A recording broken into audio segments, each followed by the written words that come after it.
Let's talk.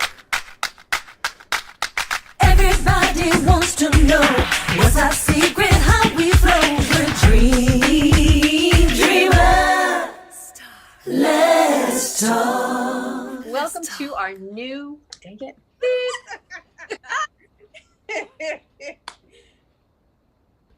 Hello, and welcome to Let's Talk, where music, fashion, art, culture, and lifestyle is what we like to talk about. I'm Nikita. And I'm Sakai. Let's talk. Hey, girl. How you doing? I am doing well. Yes. Good. It's so good to see you. Yes, good to see you too, honey. But I haven't seen you like in person in a minute. I know. I can't wait till our next show and when we get together again. But you look beautiful. I love that color on you. It's so beautiful. Thank you. You look gorgeous as always. Oh, I've been seeing you on Posting Girls, looking glamorous and things.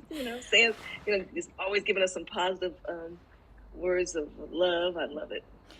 Thank you. Yeah. I try. Trying to spread a little love and positivity and add a little fashion in there with it. Right. So thank you.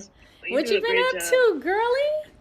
What have I been up to? I think I told you that I, sing at the senior living facilities throughout Vegas. Different ones. So I had a couple of little gigs there last week, which was really nice. I just enjoy singing for the seniors, and they have a ball.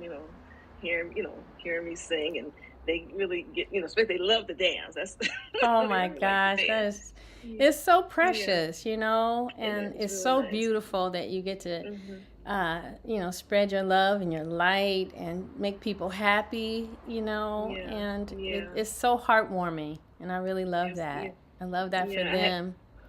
And yesterday, one of the seniors at one of the places I sing at, it was her birthday yesterday, so she had invited me about a week ago, and I said, okay, I'll try to make it. So I made a point to go, see her yesterday. They had her room just set up for her nicely. Some of her family and friends, that some of the singers there that she are friends with, they was there, and they was singing and had cake and just talking and food. It was great. It's really nice seeing her. She's, she looks great. I don't know how old she is, but it's like, really, you need to be up in here.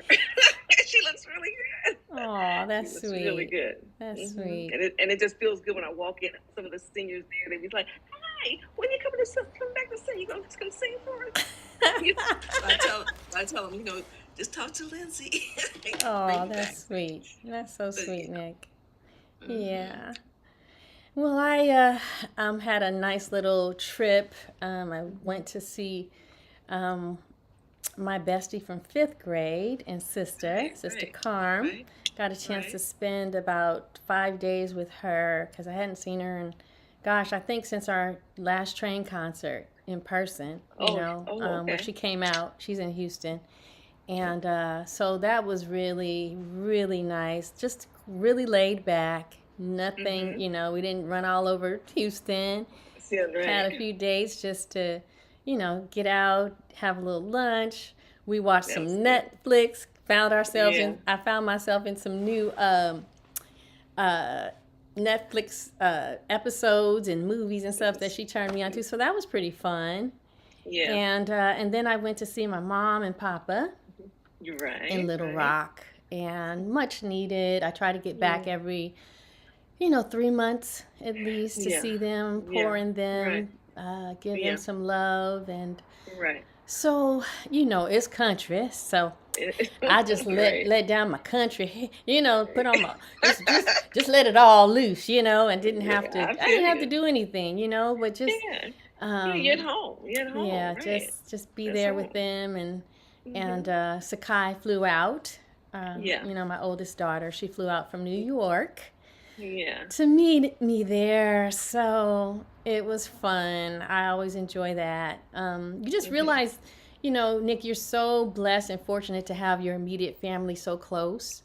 You guys get to do a lot of your family nights and stuff. I think it's on Wednesdays. And so with Wednesdays. I love that. I really, really love that for you. Because all my family's kind of spread out. My kids, one's in LA, one's in New York. The kids, they're attending college close, so it's not too far. And my oldest son is here in the city, so we really all get together around the holiday. So it was really nice to see her and have her visit for a few days. And then the twinzos. Gosh, what do we do? How they doing? They are doing well. This is their sophomore year. I cannot believe it. They just turned 19. That is crazy, right? And listen, they are living the college life. Let me just tell you, girl, it is so crazy. Kevin and I we've been kind of all over the place. We drove down to Fresno on Friday. And then we came back on Friday, and then we drove to Sacramento yesterday to celebrate. There was a baby shower, and some dear friends of ours, their daughter's having a baby. So went up there to celebrate with them. And then we zoomed on back to the Bay to go to Berkeley because it was family weekend for colleges, and so we were able to go to the kids' football game and hang out and do that. So that was fun. And after the game, I was telling Cole, it was cold too, mind you, right? Oh, really? Yes. So I'm like, Kobe, boy, don't you need a coat on? It is freezing out here. Mom, I'm hot. I'm good. I was like, let me just, okay. I have to remember. He is a young man, and I was just like, this is crazy. Okay, he already told you 2 or 3 times, girlfriend. Fine. He is fine. So I said, let me get off that subject and let him. I said, look, don't be calling, Mom, my throat is sore. That'll be the next thing, right? But I said, that's all right. I'm learning how to let go, girl. It's interesting.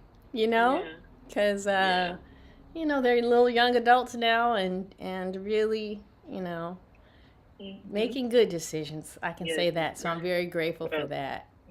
And, time does fly. Yes, girl.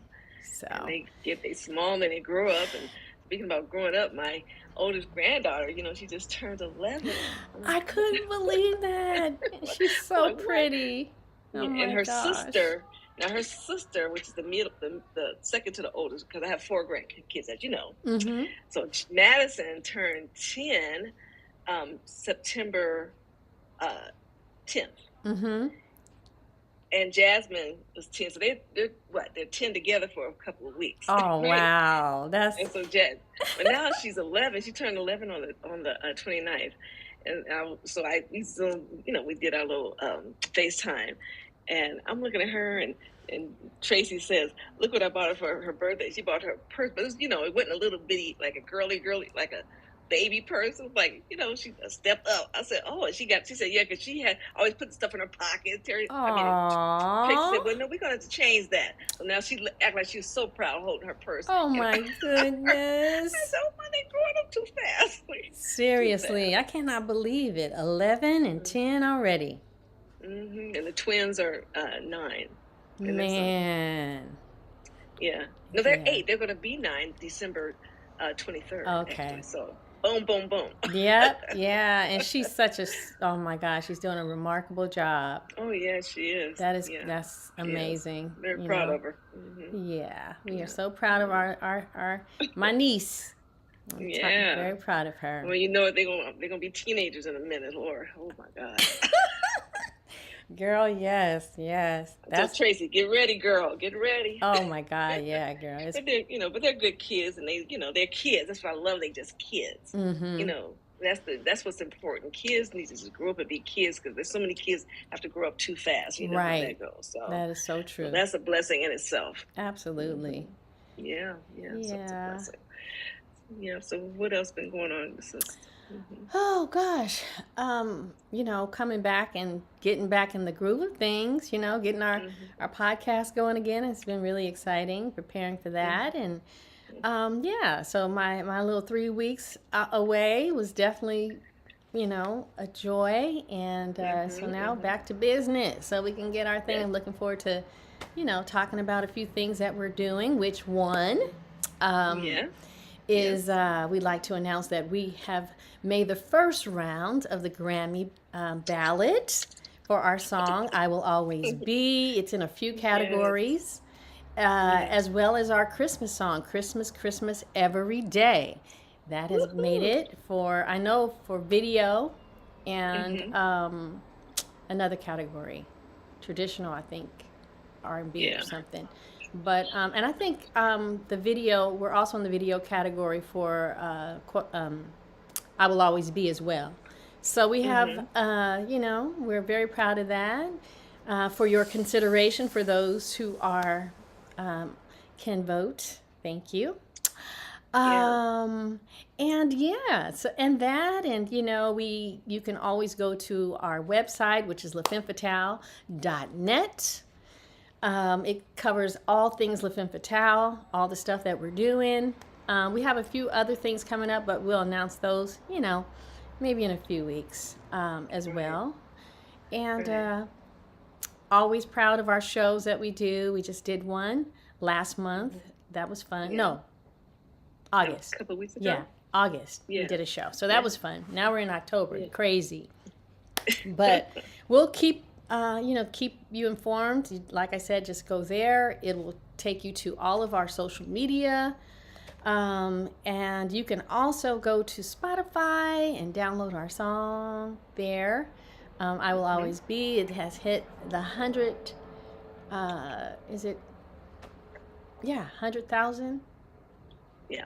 Yeah, wow. So. Mark. So we're very proud of that. That's something to celebrate. We celebrate everything. So we're always honored because we're grateful. We're so grateful. Yeah, we're very grateful to keep doing it and keep putting our music out and doing what we love, and being acknowledged for that is really beautiful. So we don't want to leave that out. That's right. Come join us here on YouTube. If you're on YouTube, please like, comment, and share, please. We would really appreciate that as well. That's right. So that's it for the business for now. And not only are we excited about our, being about the Grammy being on the ballot, right? Yeah, we are excited about our next guest that's coming up. Somebody who we've been knowing for quite some time. I'm gonna read this because I don't want to miss anything. I want to give him his props for sure.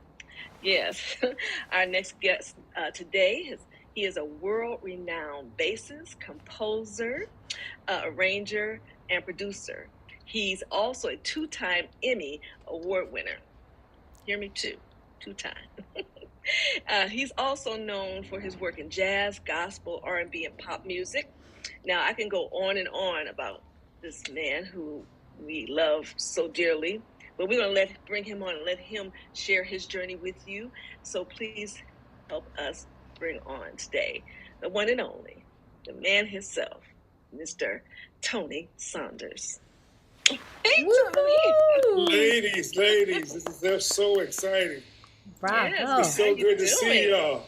Good to see you. Oh, yeah, it's good to be seen. You guys are doing a lot, and I'm very proud of you. We definitely have a long relationship with both. I have a long relationship with both of you guys, so it's really just awesome. I can't believe you've been babies since 19. Oh my God, T, I know. It's crazy. I was just corrupting Colby in the back of the car. And some guys going, "Don't be doing that, Tony." I was going, "He's just a little boy,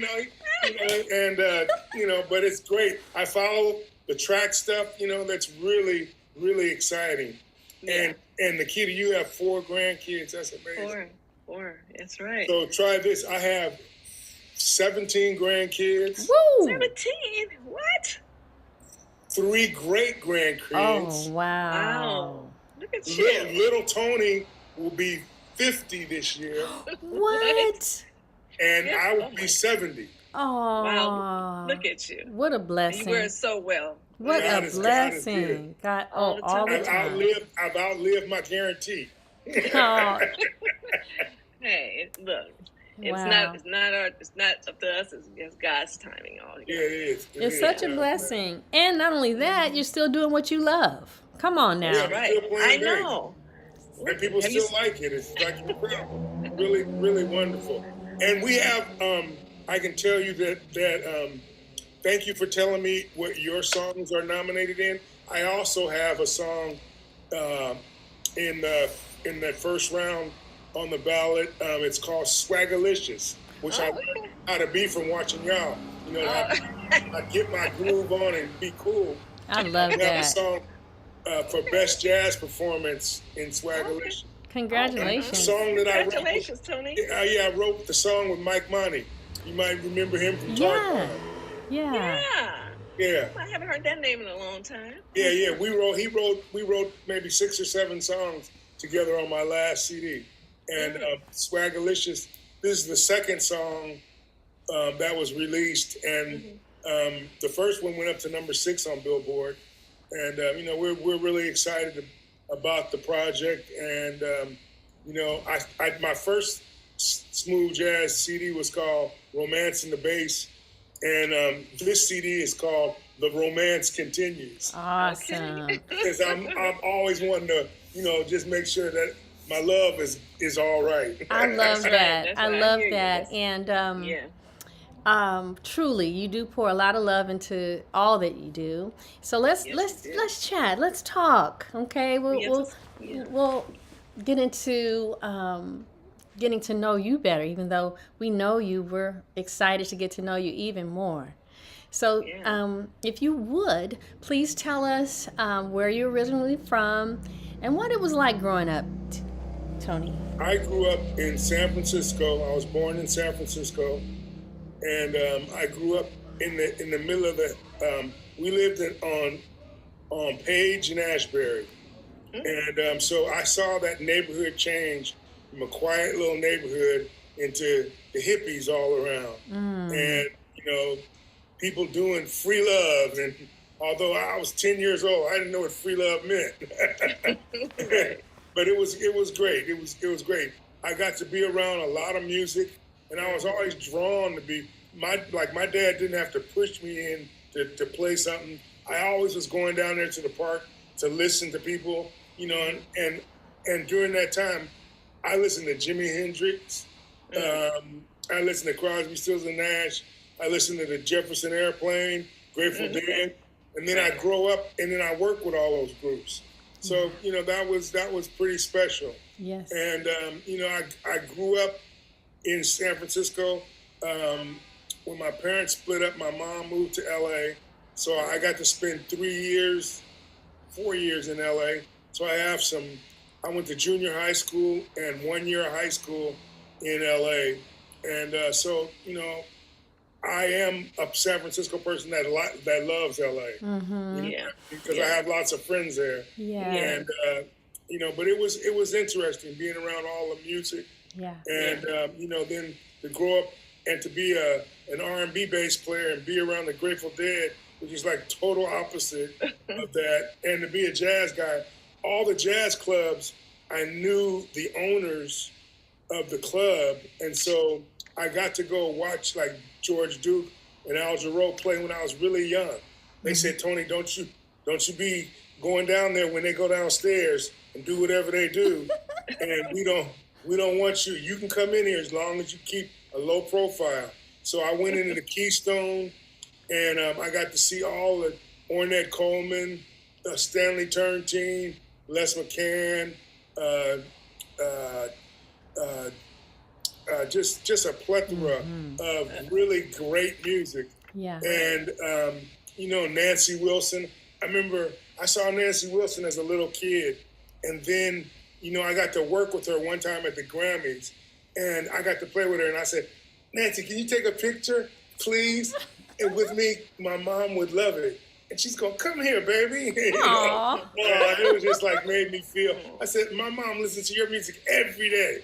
And I said, it was like a life journey to play with her, you know, and to get to be exposed to that kind of stuff was been really, really amazing. My dad had, I remember calling before you go any further, Yeah. Before you go any further, we got questions. You got some questions. Don't answer them before we ask you. Okay. All righty. But a couple times I heard you mention your dad. Now we know who your dad is. Just share with everybody, our viewers, who is your dad? My dad was Tony Saunders. He's a legendary keyboard player that played with everybody from Miles Davis. He discovered Johnny Mathis in high school. So he was the person who discovered Johnny Mathis, and he was singing in his band, and they won like band of the Bay Area's best band, and they would be around playing all the little parties and stuff here. Okay. And in fact, then I played piano, right? Because some people come to my shows and go, Tony, when did you stop playing piano? Because when I was in high school, I had a band. I was the piano player, an organ player, and they come to see me at Yoshi's, and they go, Tony, when you switch to bass? I said, when I was about 14. And they go, so so I was known for that, and then my dad was a keyboard player. So I figured out after in high school, I said I got to do something else so I could work with my dad, and then so my dad produced Walter Hawkins' first CD. It was, and I forget what it was called. Oh, it was called Walter Hawkins and Salah. And it was on Fantasy Records. And that bass player, Anthony Davis, I really liked him a lot. And I like that's all I wanted to do. And then a couple of weeks later, if you can believe this or not, I sang on something for my dad. Wow. Okay. And on the one I sang on, the bass player was Lee Miles, and he played with Miles Davis. And so seeing those two bass players play, that's all I wanted to do.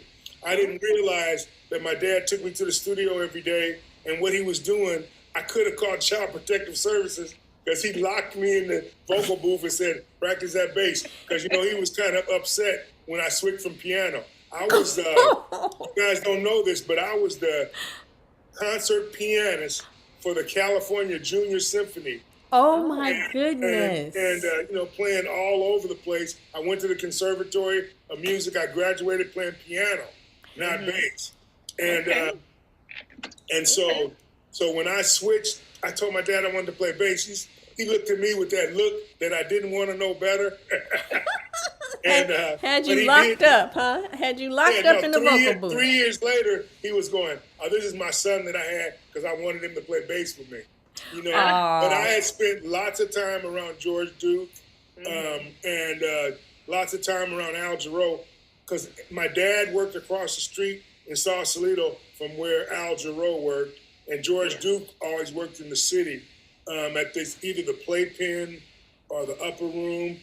And Jimmy Smith, I moved all of those people's equipment when I was a kid, make my little $20 a week, but it was great, Right. It was a great thing to be around music. Stanley Turrentine, Sonny Rollins, my cousin Eddie Moore, who was just a fabulous drummer, played with Sonny Rollins and Stanley Turrentine. And they all, so back then, so that was the early 60s. So it was still pretty segregated. So all of the black musicians stayed in one hotel, Sam Wong Hotel. And then they all came to my aunt's and ate chicken on Sunday. Because my aunt, we call sister, she had chicken that was just off the hook, that people would want her to make it. And so on Sundays, so I'd get to hang around these people, learn about music, be in the scene, and then being around my dad, didn't hurt. Okay, well that's awesome. Well, you came from music royalty, sounds like to me. Absolutely. For sure. Yeah, I mean when Dionne Warwick one time was sitting in my living room, I was going I walked in after school. I think I was in junior high school. I said, "Hey, you're the lady that sings about San Jose, right? Do you know something?" I said, "You're the lady." Crazy.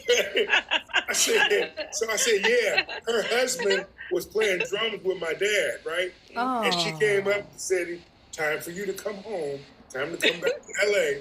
And I was wondering why he was working with my dad, but he had a Rolls Royce. So it's it was I know my dad made great money, but I'm going he making Rolls Royce money. I need to get good quick. And so I charged my friends $5 to come look at her.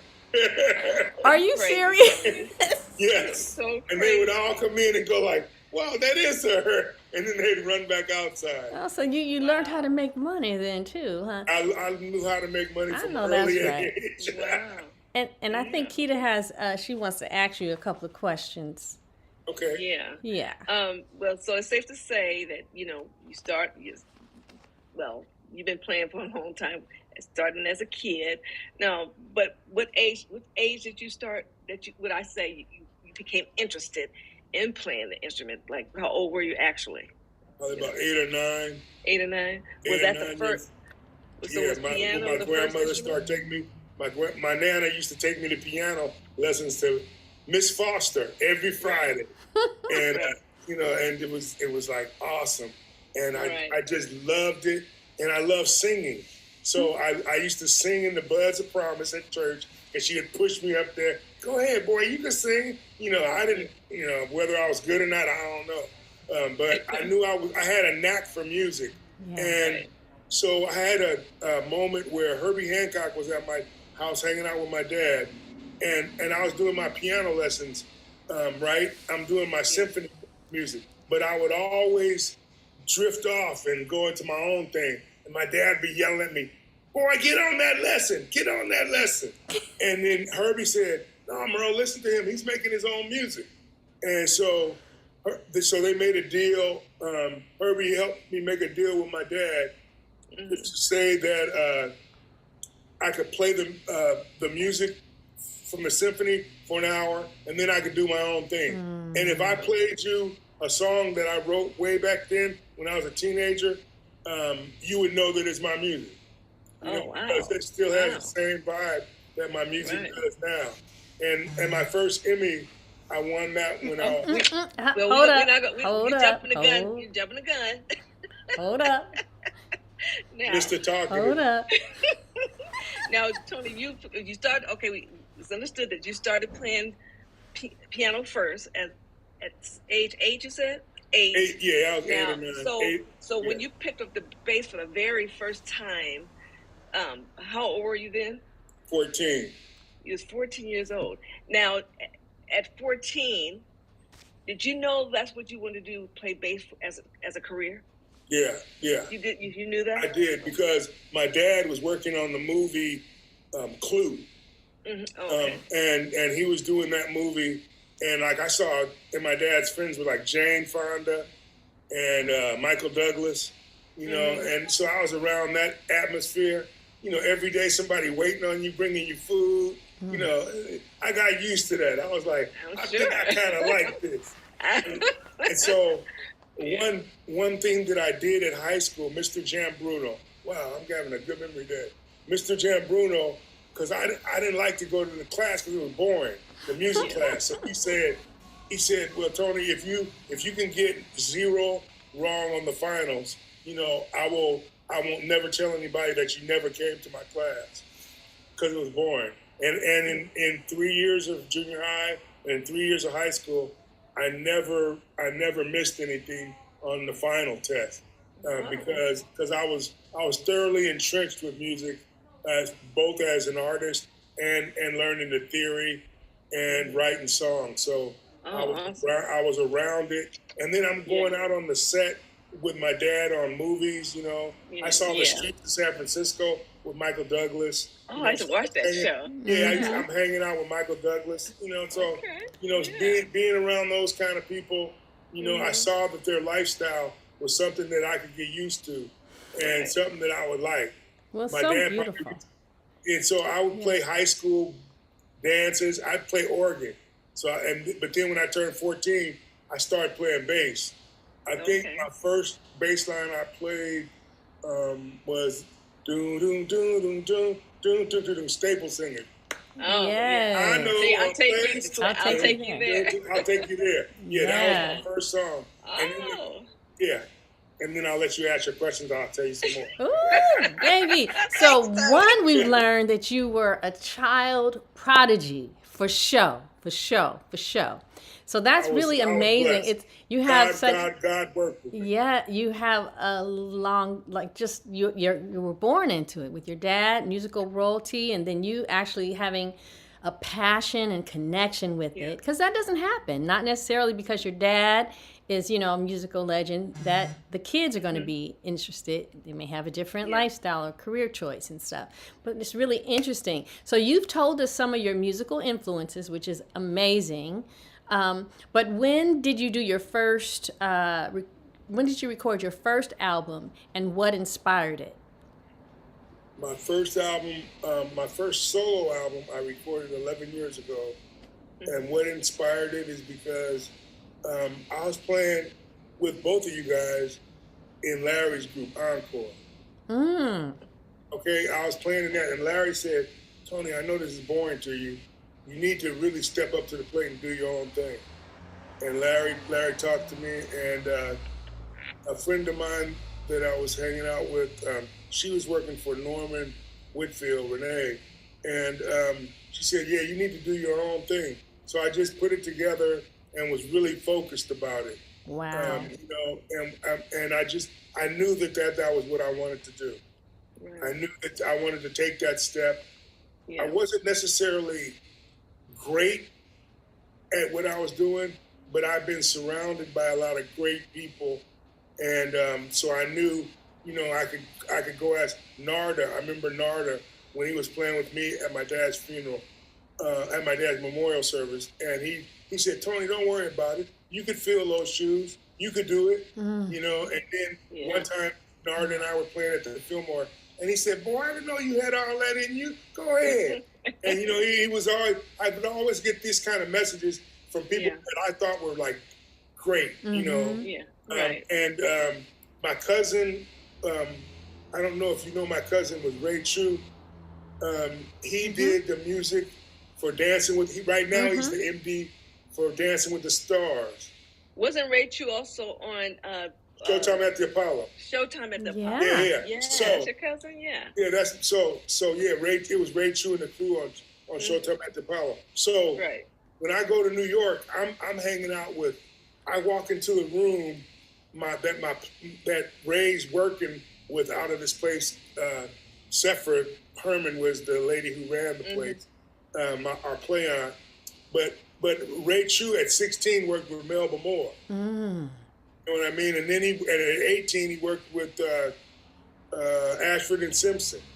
So I'm going to New York, hanging out with my cousin on the holidays. I'm going, it's kind of cool, Right. And I bet that was. I mean, I walked into the room one time, and the singers were there waiting for their next session. There was Luther, Patty Austin, all of these people. It's like, I'm going like, this is living. You know what I'm saying? Yeah. This is living. And I went by Ralph McDonald's studio and saw they were making Hubert Law's sister's record. I think her name is Deborah Law. Yeah, they were making her record. But Steve Gadd is on drums. Richard T's on organ. Anthony Jackson was on bass. And they said, Anthony Jackson, well, who's that guy? He said he's the bass player. And Anthony Jackson, I always wanted to see him play, right? He turned around so I couldn't see him play. I was like, oh, man, it's not that serious. But so I got exposed to this stuff, and it was just, so I'd always seen upper tier stuff. Yeah. And, it was just an amazing, amazing thing to be around that many great people. So you're bound to be good. And then, so this is a side subject. When the Philadelphia Warriors moved from Philly to San Francisco, my dad was best friends with Wilt Chamberlain. So I'd be out in the front of the house playing football and basketball with Wilt Chamberlain, and everybody was like, Tony's out there playing basketball with Chamberlain. I said, no, I beat him too. What? You know what I'm saying? But you get this kind of exposure, you're bound to be destined for good. Every time, so Willie Brown's office was below my dad and Wilt's office, but I remember vacuuming Willie Brown's office and vacuuming Wilt in my dad's office. make my little $20. So okay. whenever Willie Brown sees me walking around San Francisco, he said, "You still got that bass? All right, that means you're working. I'm happy. Yeah. You ain't had to call me, so I'm happy. Aww. Getting these kind of breaks, was just worth more than I could ask for. Right. That's awesome. So you have a second half to your question. See, I don't know if he answered it. What was the second part? Oh, well, that was it, because he already told us about his musical influences. So I went right into that, what inspired the album. Okay. So you're next. Okay. Mm-hmm. Okay. Mm-hmm. Well, Tony, now, did you have any formal training? Yeah, I went to the conservatory on piano. Although I never really had formal training on bass, other than some of the best bass players in the world were my dad's friends, like Chuck Rainey. Yeah. Rufus Reed. He played upright with oh God, I can see his face. I can't remember his name. But I mean, this guy, they took time with me and just spent time with me. Chuck Rainey, he played on Sanford and Son. He says, when you drop this lick, don't do nothing. Don't show nobody. Bend over. Don't show nobody how you do it. You know what I mean? Wow. So is that why you always bending over? No. Because I don't want. When you playing. If you remember, when you guys learned how to sing, we had to put the record back, right? We had to put the record back to hear that line over. Yeah. Right. These kids just go to YouTube and can play it over and over again. Yeah. And, we didn't have that luxury. Right. So I was bending over because I was trying to get it. No. See, I thought that was part of your style when you played live, because I noticed how you be grooving, that bass and bending over to the front. That's for sure. Oh, yeah. Oh, okay. It's just so much of my soul. And, Yeah. I'm just so connected to it.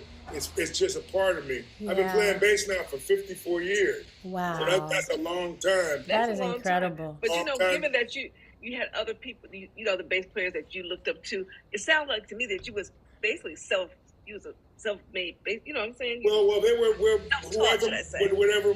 Like I say, I saw those Anthony Davis, who was from Oakland. I saw him play a lot. Chuck Rainey. I just was exposed to Ray Brown. When I was working with Esther Phillips, Ray Brown would play, rehearsing in the daytime with his big band. So I was there like every day looking at all these great musicians. Wow. And I've been around so many great musicians. I love George Duke. I love Joe Sample. I love my dad. I love Ray Chu. I got 4 great piano players to be around. Yeah. And Ray Chu, he got perfect pitch. The bus drove by and he said, "Oh, the bus is in B." I was like, okay. Wow, that's perfect. Yeah. And he worked with Ashford and Simpson. Yes. I mean, they're making like hits. Yes. The band was like, and they wrote so many hits. I said, we was in the hotel room. I was in the Ray's room. I said, I gotta go. I said, I'm sorry to bother you, but I gotta go meet Ashford and Simpson. Man, I always wanted to meet them. Mm-hmm. And to meet Val and Nick, that was something. That was special. Wow. They were 2 of my favorite artists. Yeah.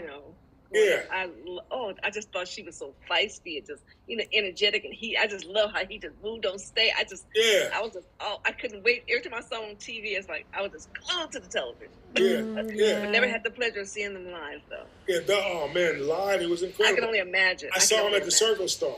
Mm-hmm. I saw him at the Circle Star. It's like, every time Ray came to town, I hung out with him. Whatever I was doing, I made sure I hung out with him. Yeah. Because he was hanging out with top tier musicians. I met you too late. Beg your pardon? I met you too late. I should have met you years ago. I could have been hanging with you. We hung, yeah. That was my concept also. No, do you realize that you hired me to play when you had your first record out? We opened up for some sax player, and he had a hit.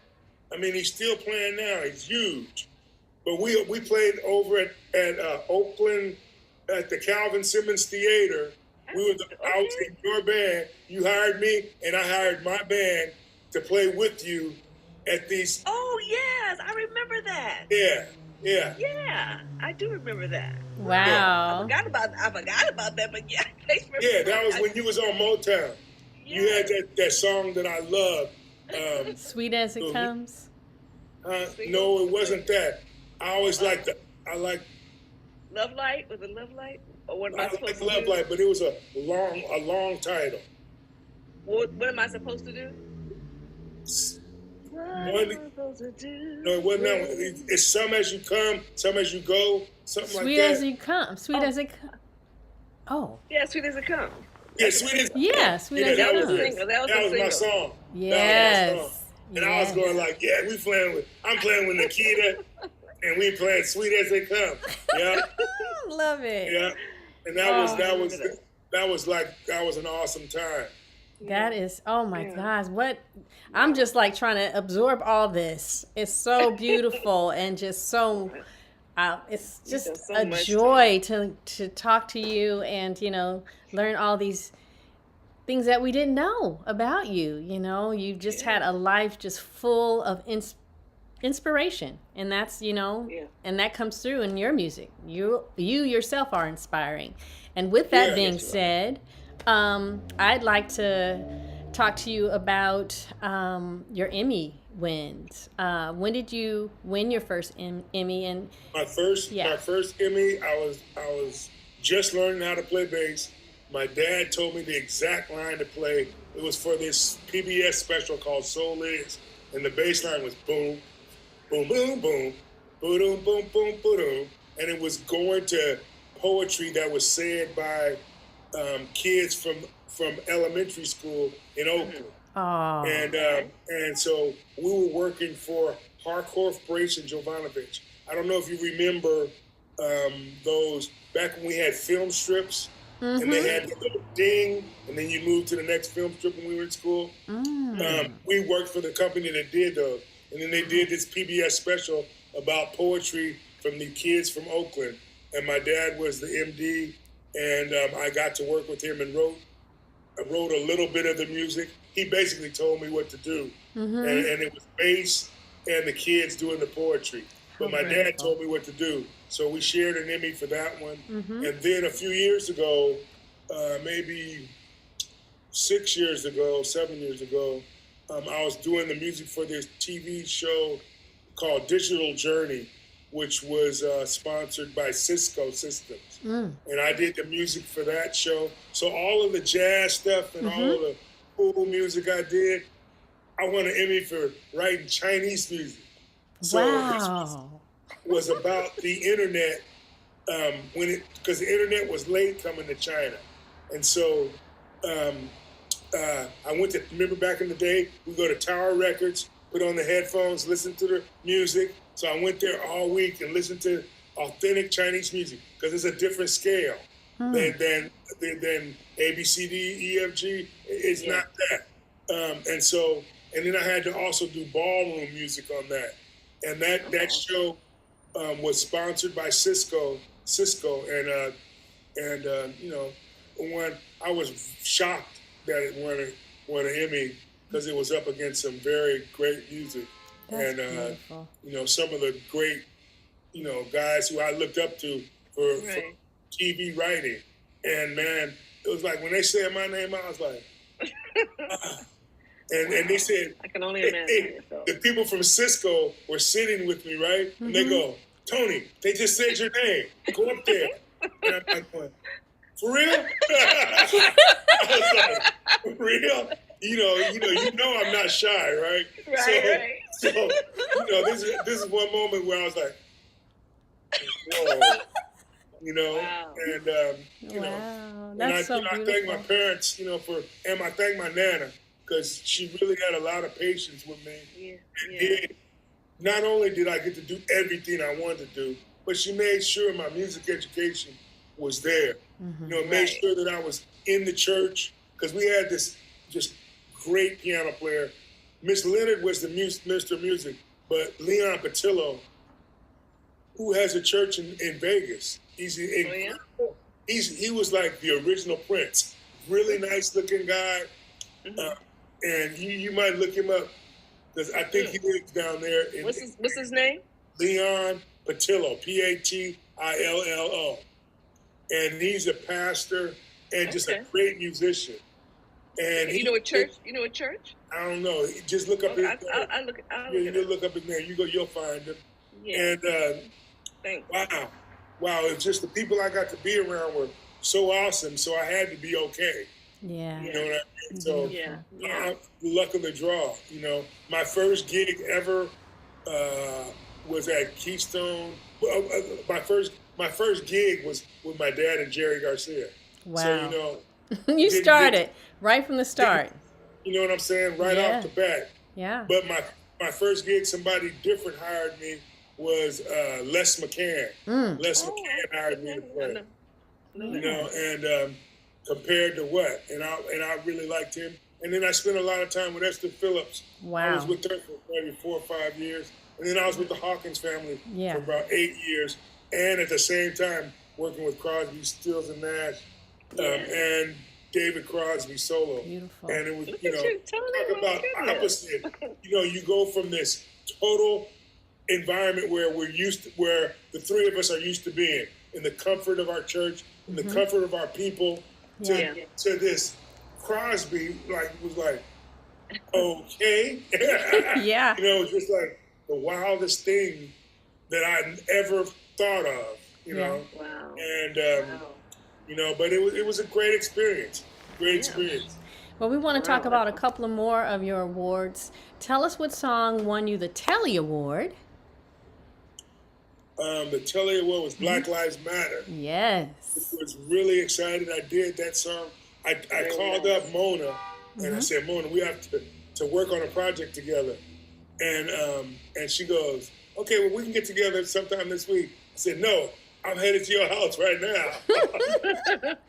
So, you know, and then so when I got the project together, I wanted it to be, because I've seen both sides of the syndrome. I've been around white musicians, I've been around black musicians. I've seen everything. So I hired one of the ladies was Sky to sing, and so she's a Telly Award winning songstress. Yes, I was so honored. You were in Las Vegas, couldn't get you. No, I think you were busy. I think I did call you, but I don't think I caught you. But it was great. So we had Sakai, Tony Lindsay, and the girl who sang, can't remember her name right now, but she sings with Phil Collins. And then we had Leah Tice, Glenn Walters, and somebody else. I can't remember. And then we had Max Gale, who was my dad's best friend. Yeah. And Max Gale was Wojo from Barney Miller. And we're talking about the sweetest man. He's kind of been since my dad's passed away, he's kind of been the guy I go to. I call Max. I said, man, they want me to do this. What do you think? He said, well, are they paying? I said, yeah. He said, how much? He said, well, that's enough. You can do it.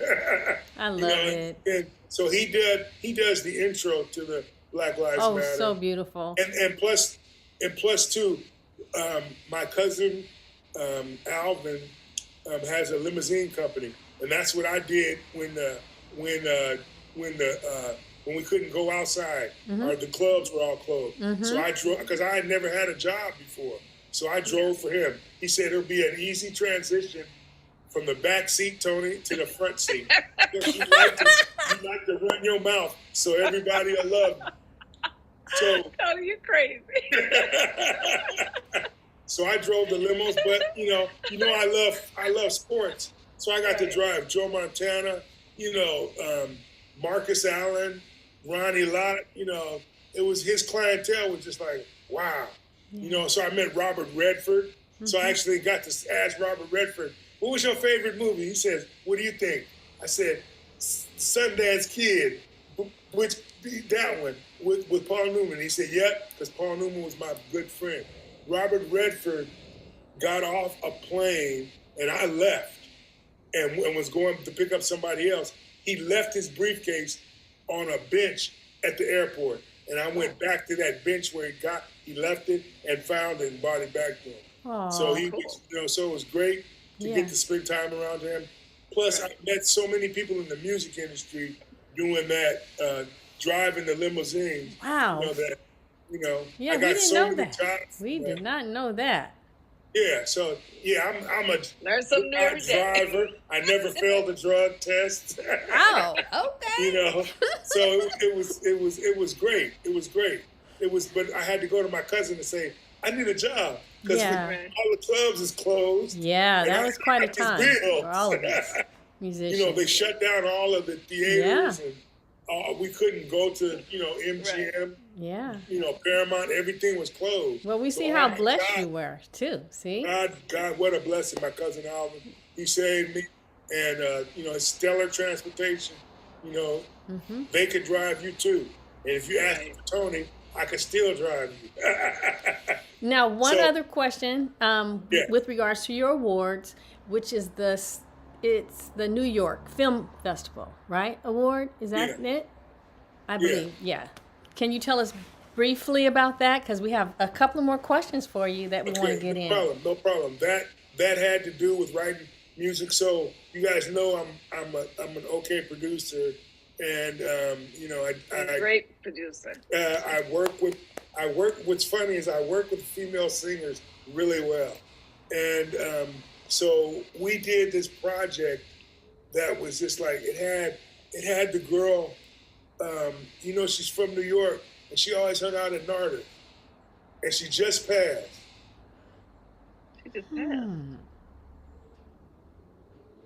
She just passed recently? Angela. Angela Bofield? Angela Bofield. Oh. What is that? Yeah, so that project was with her. She sang some stuff for me, and I wrote this amazing music. Oh, Much like the song that Sakai just sang for me. Sakai sang this song, and we made a video out of it. I can't remember the name of the song right now. What's it called? Oh. I think I heard that song too. Not the question is, it's hold on a minute. We got to get it. Keep talking and I'll pull it up right quick. Okay.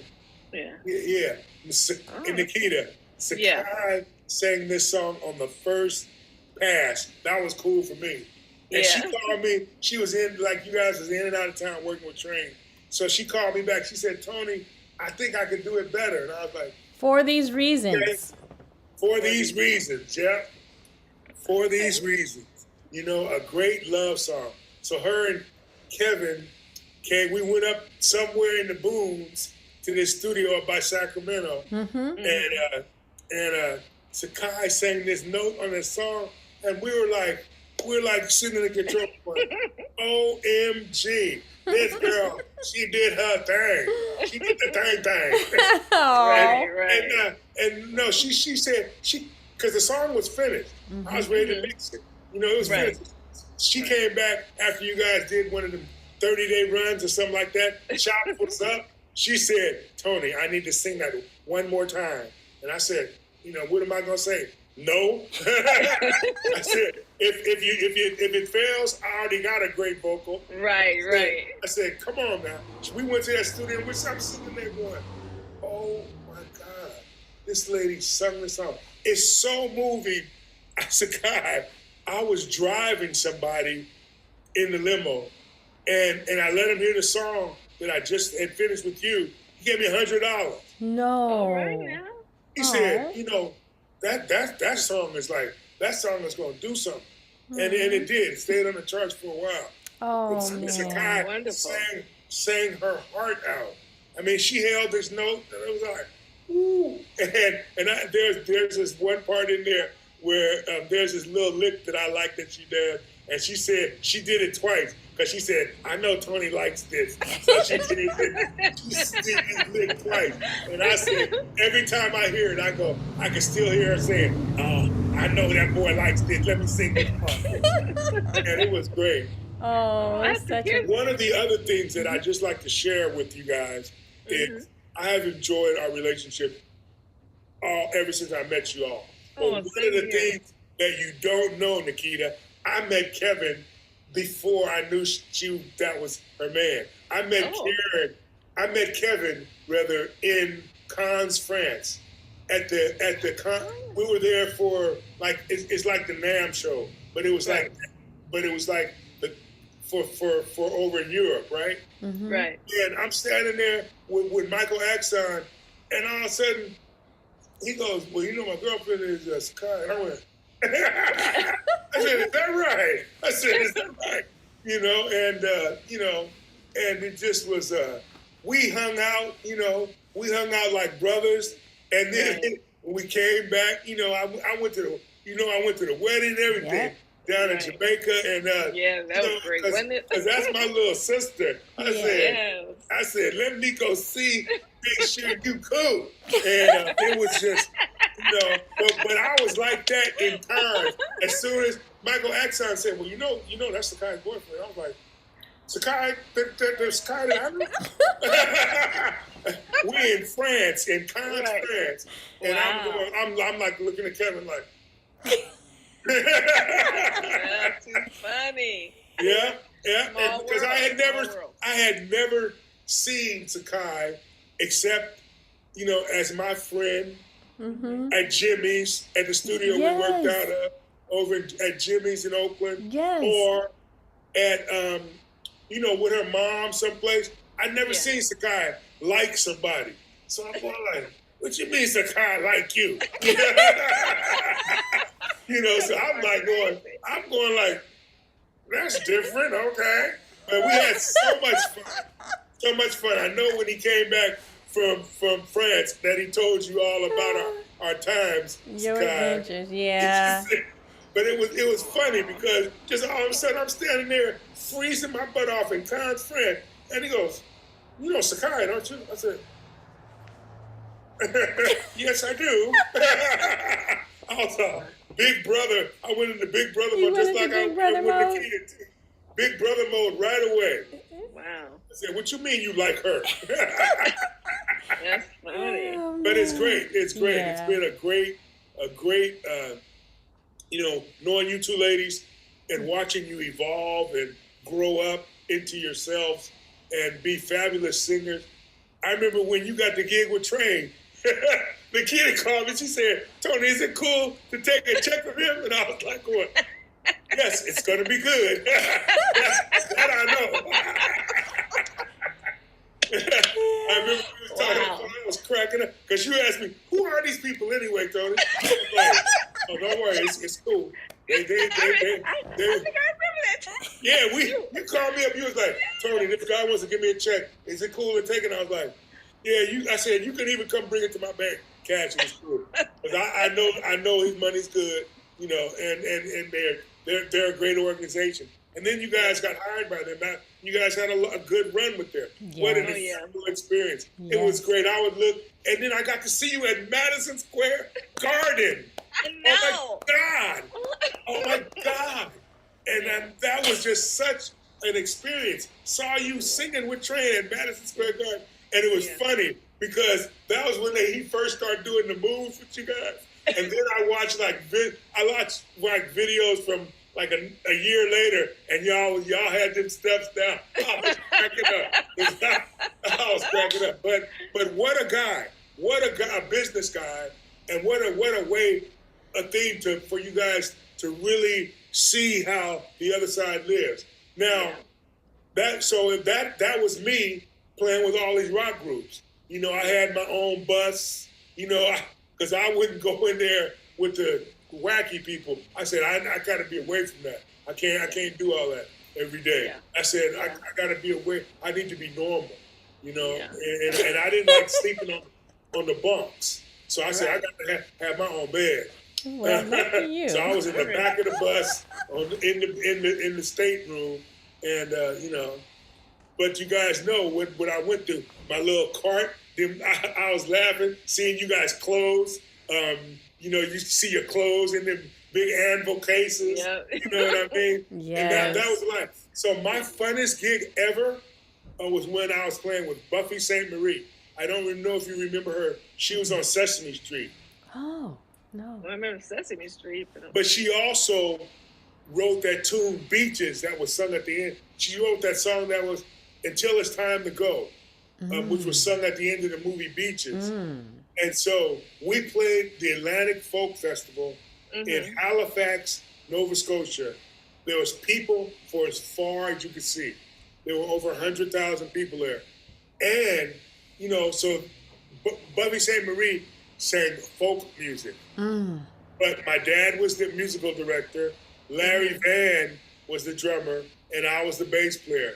So the people they there to see Buffy St. Marie, you know, and she's an Indian, American Indian icon, right? Right. And they go, you know, this guy walked up to the stage, he goes, I didn't come to see the Commodores, I came to see Buffy. I said, oh, we play with Buffy. And because he saw these three brothers walking on the stage, you know, and you guys he said, wait a minute.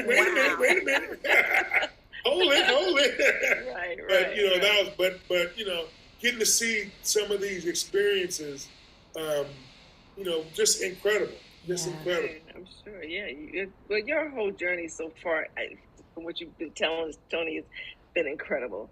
And, you know, with that being said, from the time you started performing, you know, and your influences, I know you working with your dad, you know, what was that like for the first time performing with your father? And where were you when you know, what stage or where were you guys when you first performed with your dad? And how did that feel? It felt incredible. So he first started taking me. So this was in high school. So when I first started playing the bass a lot. And so every weekend, you know, everybody go to the parties on the weekend. Me, I go with my dad, and I'd go to his gigs, wherever gig, whether it be like wherever. And so it was amazing. And just what I learned, you know, valuable. Sure, what I learned is like incredible. I just learned this song over the past 4 or 5 months called Holy Land, written by Cedar Walton, that my dad loved to play. And he would go, son, I'm going to play the beginning part on organ, because he would play the bass part and the organ part, and he would play the bass part on that because I couldn't hang. But he said, just come in when we get to the solo part. You can play that part. Now, Dad, I can play the whole song. You know what I mean? So and I got his picture. I got his picture over here. It reminds me of that. And whenever I get stuck for something on a project, I go, now what would my dad do? Oh, he would do this. You know what I mean? Because I got to work under him every day when we did the Twilight Zone remake for CBS television. And I was with him every day. And, you know, I programmed his keyboards. And, you know, it was incredible. Wow. And yeah, working with your parent is just like, it's something special. You know what I mean? I can only imagine. You know, my mother sang when she told me when she was younger, you know, back in the day, she sang in the little clubs, I don't know if they call juke joints or whatever. And my mother had a really beautiful voice. So she taught me a lot of songs, like jazz songs. She's the one who kind of introduced me to jazz. And one thing I regret to this day, and sometimes I think about it, it's like, dang, I never got a chance to sing on stage with my mother. Yeah. You know, it just never happened. You know, but she would never. She liked to. She was a smoker, so she never thought her voice sounded that good because she smoked over the years. But she was singing songs to me and teach me songs. And my God, my mother had a beautiful voice. She didn't think so. She thought she lost it. I said, well, you know, no, you didn't, because I could still hear. I could just hear. Yeah, plus she passed it on to you. Oh my God, she just had a beautiful vibrato on the end of her voice. It wasn't too much. It was just enough. Yeah. It just, and her tone, she had a beautiful tone. Well, let me tell you this story. So my dad gave me a folder of music, and this song, I recorded the song of his called When the Carnival Comes to the City, something like that. But I had Gregory Porter singing, right? Okay. So the bridge was missing. So I wrote the bridge, what I thought the chords were, and then I asked my dad, are these the right chords for the bridge? He says, they're exactly right. And that's just from hearing the song, When the Carnival Comes to the City was the name of the song. Oh. It's just from hearing it while growing up. Yeah. Yeah. You know what I mean? So and then like all the DJs, they were my dad's friends. Sly Stone. I had a radio show on Sly Stone show when he was on KSOL. I just saw his documentary on about a couple weeks ago, and I sat there and I didn't even know he was a DJ.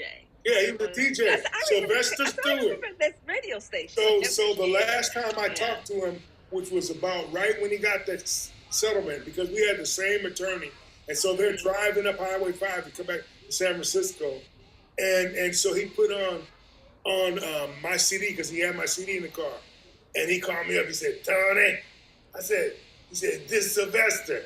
I was like, "Sly, what's up, man?" He said, "Man, you playing them sophisticated chords, just like your daddy." Oh, wow. But he was so talented.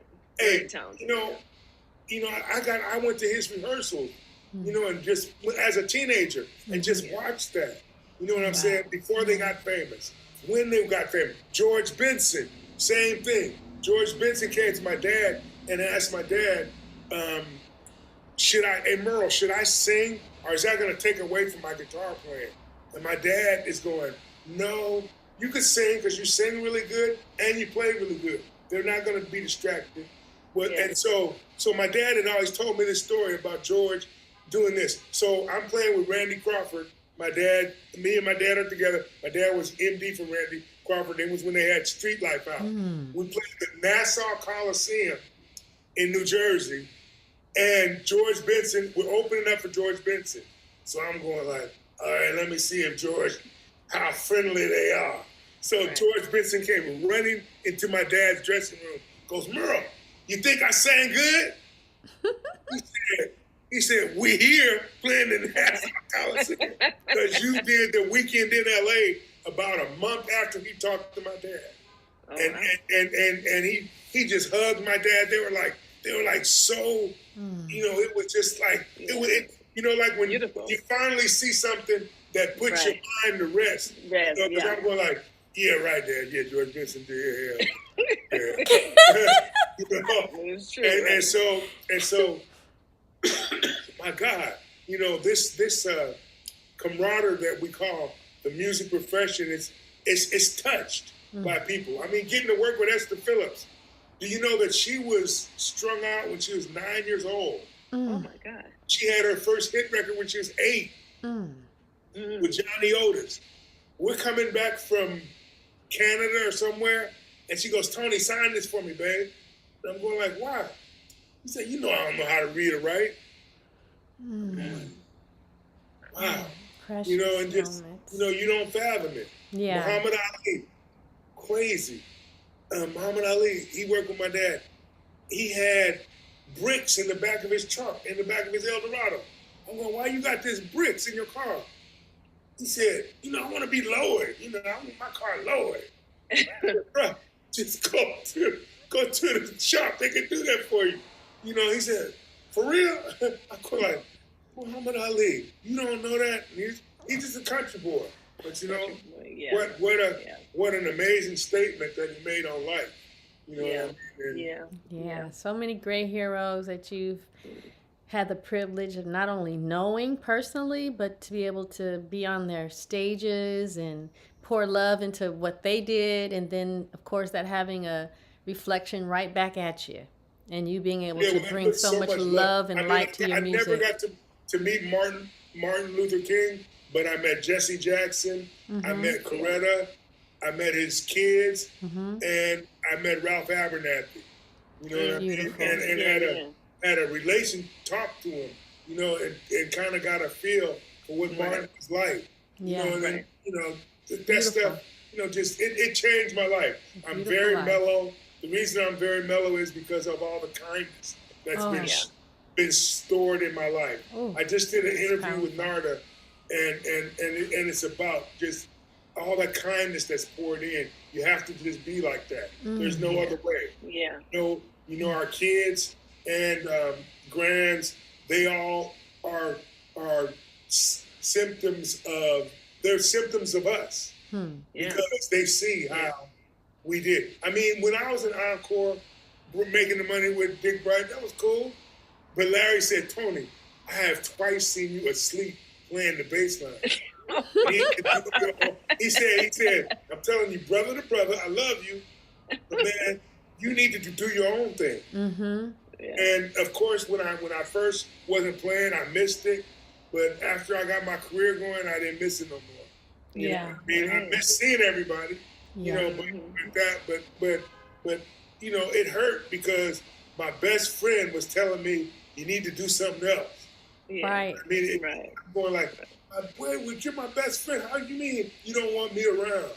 And he said you need to do your own thing because you're not concentrating on it. This is just a paycheck. Yeah. And you know, he said, Tony, twice I have seen you asleep playing the bass line.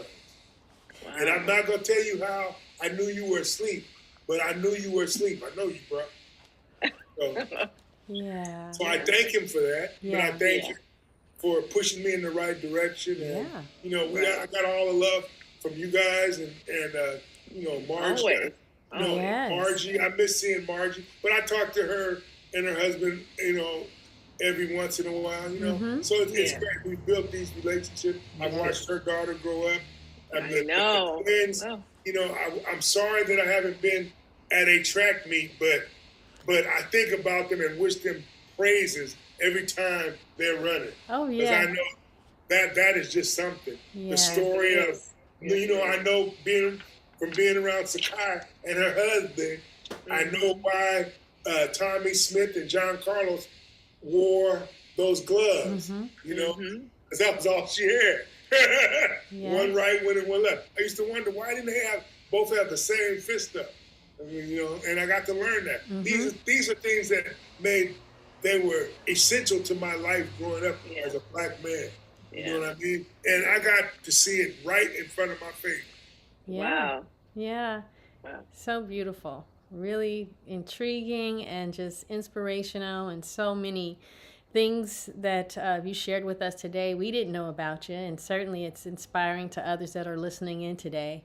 And Kida, I know that he's talked about Tony's talked about one of his most memorable performances. We've already gotten that, so I asked that question. Maybe you can talk about the next, number 8. Yeah. Who is your dream artist to work with, and why? Now, you might have worked with this person already, but just in case you hadn't, who is your dream artist you would like to work with or already work with, and what, you know? I would say I would like to work with Queen Latifah. Oh, okay. Okay. Well, and tell us, elaborate. So the reason why is because her singing, it's just like, it moves me. I agree with you. Yeah. And it moves me, and I know I can write a great song for her. And she's today, so it would bring some of today, you know, because she's a rapper too. So it brings some of today into what she does, and it will kind of summarize everything, because I'm all about the kid stuff, but I'm still also about great songs. Mm-hmm. Right. On her record, she sang some great, on her CD rather, she sang some great songs. Yeah, that jazz. Talk about that jazz. Yeah, that jazz. People slept on that. I must have played that CD out. I love that CD. I thought she sounded awesome. I mean, some of those songs she sang, they were like, wow. Mm-hmm. You know, so Queen Latifah and just all the great bass players that there are today. I love listening to all of them, all the young kids. You know, getting to see them grow up and play music. You know, and it's really phenomenal how far and how quick they learn everything that it took me years to learn. Yeah. But now I'm like them. I'm on YouTube at 11 o'clock at night. I know that's right. Do that again. Let me play that back. Let me push that back a little bit. I'm gonna get it now. Okay, right. You know, and I got, you know, and getting to work with the, you know, I played on something for Aretha, Bernarda, you know, that kind of stuff. Patty Austin, I got to work with her. You know, it's like, wow, man. It's like Ray Chu was just the MD with Anita Baker. So I got to see her up close and up front. Nice. And she was really amazing. And I think that, you know, because I am a true church person, Mm-hmm. I think that I've gotten to work with so many great singers. Mm-hmm. CeCe Winans Mm-hmm. came in the church, handed me a CD to go put it on. And so just I'll be quick. Walter Hawkins, in the middle of a play, walked over to me and he said, "Tony, who's making mistakes?" I'm like, "He is." He didn't do his homework. So he says, "Chris, that's cool." So then the next thing he asked me, he said, "Tony, I need you to do sound. You're a good engineer. You're a great bass player. But we're going out, you know, we're being broadcast all over the United States, all over the world, and I need my sound to sound good." So I remember walking up to his office after that day at church and then going, one little monkey sitting over here going, "Don't go up there, Tony. You're not going to be playing bass." But the other one's going, "You got to do it for the good of the church. You're here for the church. So put it in there and for the good of the church." So CeCe Winans walks in there. I'm putting on the CD for her to sing to, and she sang a harsh. She came right at the right note. I mean, no warm up, nothing. You know, being around, you know, get to be around the Winans, the Clark sisters. You know, you know, if Claire and Clark sang that song, if I can, when she came out the coma, if I can just wave my hand, you know, because I want to do this one more time. And that's what I epitomize my life to be. If I can just wave my hand one more time. Wow. I was going to a 49er game, and that song came on the radio. I had to pull over. It touched me so bad because I couldn't see I was crying so much. You know, if I could just wave my hand one more time and show the world that God truly blessed me. Yeah. And I know it's a blessing. My life has been a blessing. My lifestyle has been a blessing. I'm taking care of my grands and my family. You know what I mean? Even though they think I'm an Uber, I only mind it a little bit. You know, but you know, that's what we're here for. Yeah. That's what we're here for. Absolutely. Yeah. Absolutely. Yeah. Well, it has been such a joy having you on our show. It's just been so beautiful, Tony. I thank you. I thank you for picking me, and you know, I've loved answering these questions, and you know, I as you can tell, I love to talk, and I have so much joy in my heart. You know, I have so much joy in my heart. We sang a song of mine. It shows. We sang a song today at church that I wrote called "Special Place," and this song "Special." Isn't Special Place on the gospel album? Yeah. That you did a long time ago? Yeah. Oh, I played that CD out. I loved from the first song to the end. So you guys have known me in some good days, and you know I had some hard times. Okay? We all, honey. But you guys have walked me through one of my hard times. And that's when I wrote that song, "Special Place." Because I needed God. I didn't want to go beat up nobody. So I needed God to take me, to show me that it was a special place, and that his way was the best way. And I had to, you know, I wasn't, if you don't do wrong and somebody does you wrong, it's okay to come out the other side and still have your head up. Because you know, you haven't done nothing wrong. You know what I'm saying? Yes. You just said, you know. Yeah. Everybody don't have the same intention. Right. But that's true. That's true. You know, and God showed me that. And I wrote that song, "Special Place." And whenever we play it in church, the church is all moved. They go like, "Tony, what gave you that idea?" I said, that came a lot of pain. That's what came out of the pain was I got a great song called "Special." I'm gonna pull that CD out. Beautiful. I do have something to play it on. Okay, good. You still got a CD player. Oh, yes, I do. and a DVD player. Okay, there we go. And sometimes I just like to go back and, you know, just pop it in, just as reminisce. You know, Yes. I had a gang of DVDs, but I got rid of a lot of them. But I kept some just nostalgic, you know. Yeah. You know. So. All over you, all over me. You like that? Oh, that's the your name of the song. Right? Yeah. That's my song. That was my song. I used to listen to it. I just love. I would put that song on replay and be like, yeah. Narda produced. Sing, Nikita.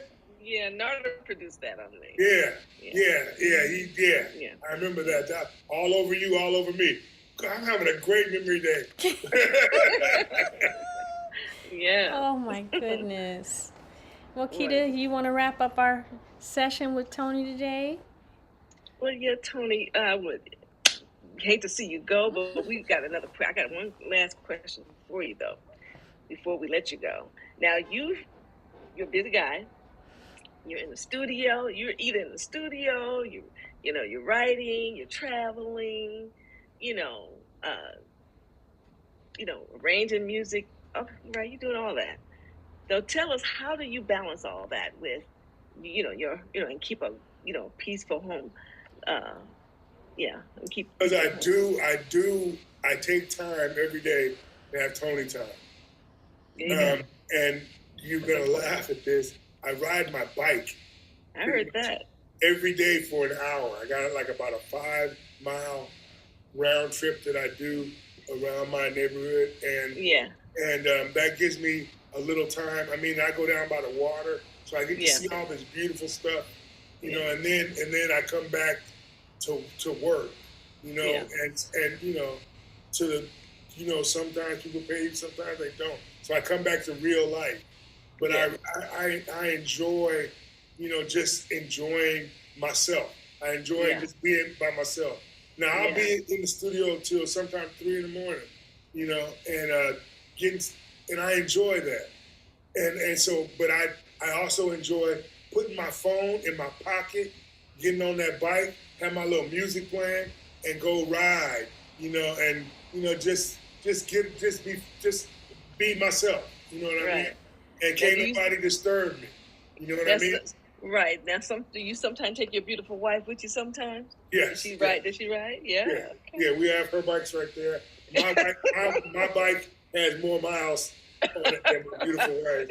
And my granddaughter. My granddaughter goes with me the most. And but we get out there and we ride. And then I like to take my family places that I have been. So, I love France. I love Italy, so I like to expose them to that stuff. Well, that's awesome. That's beautiful. Family and life balance is so important. And that's really beautiful. Really beautiful. So, T, tell us where we can find more information about you if people want to find you or book you, and let them know where they can find you. You can get me by going to my website, which is TonySaunders.com. You can write to me at info@TonySaunders.com. And you are both invited to my 70th birthday party, which is going to be at the Black Repertory Groups Theater on November 8th at 5 to 9 p.m. Aww. And I'll send you both something about it. And I'd love for you to all be there and come say something back. Say, this is what Tony did for real. So we're doing that. And, it's just a joy to be in life. Sometimes if I tell people my life story, it's like, you won't believe it because, Tony, really? You know him too? You know him too? It's like, it's like, it's a blessing. Yeah. It's a blessing. And definitely a blessing for sure. It's definitely a blessing. And there'll never be enough music. You know what I mean? You know that feeling, both you guys know that feeling when you look out there and somebody might be in the audience, they might be crying. And you're just singing your heart out. Are you playing your heart out? I'm playing bass and I'm looking at somebody and they're going like, wow. Yeah. Wow. They're really moved.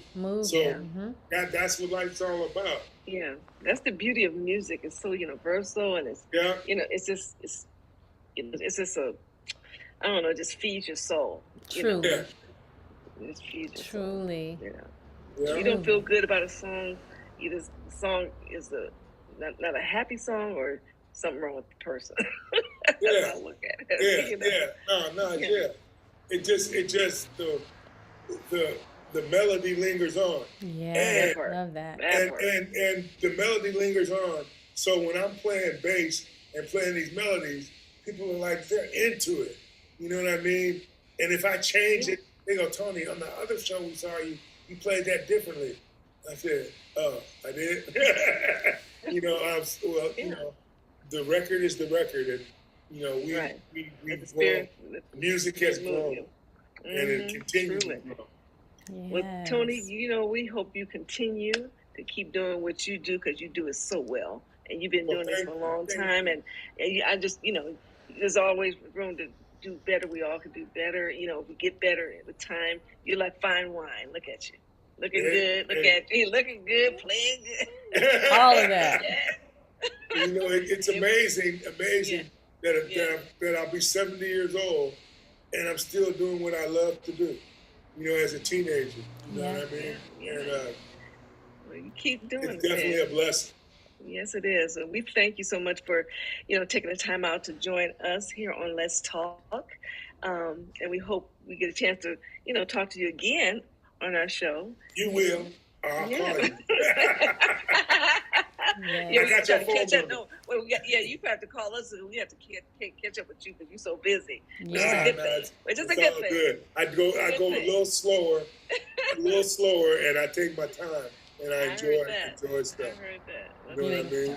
Well, we love you so much, and again, thank you so much for joining us here on Let's Talk. Okay, we'll talk thank to you soon. For having me on Let's Talk. Yes. Love you. Bye. All right. Bye, love you, honey. Love you guys both. Bye. Thank you. Bye. Thank you. Wow. Remarkable. Oh, So awesome. beautiful. Such a beautiful story. Yeah. But Tony, you're right, little prodigy. He's been at it. Just doing his thing. He said, what, 3 years old? He said, no, 8 years old? Mm-hmm. 8 years old. He's 8 years old. Wow. So That's beautiful. Telling you. But you know what? But that's how, you know, when the music hits you, it hits you. You're gonna get hit. You're gonna get bit by that bug or not. And he got bit by that bug. Doing his thing. Wonderful. Well. Amazing. I tell you. It is amazing. Well, so we would like to thank everybody for joining us today. I hope, you know, our viewers and listeners got something out of that and was inspired because Tony's very inspiring. Well, his journey has been inspiring for sure, you know. Yes. And again, we like to, you know, let everybody know we are Les Femmes Fatales. I'm Nikita. I'm Sakai. And until next time, you guys take care. Love and blessings to you all. Thank you so much for joining us on Let's Talk. Peace. Bye.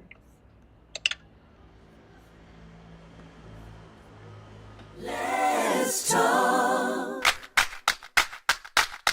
Everybody wants to know what's our secret, how we flow. We're dreamers.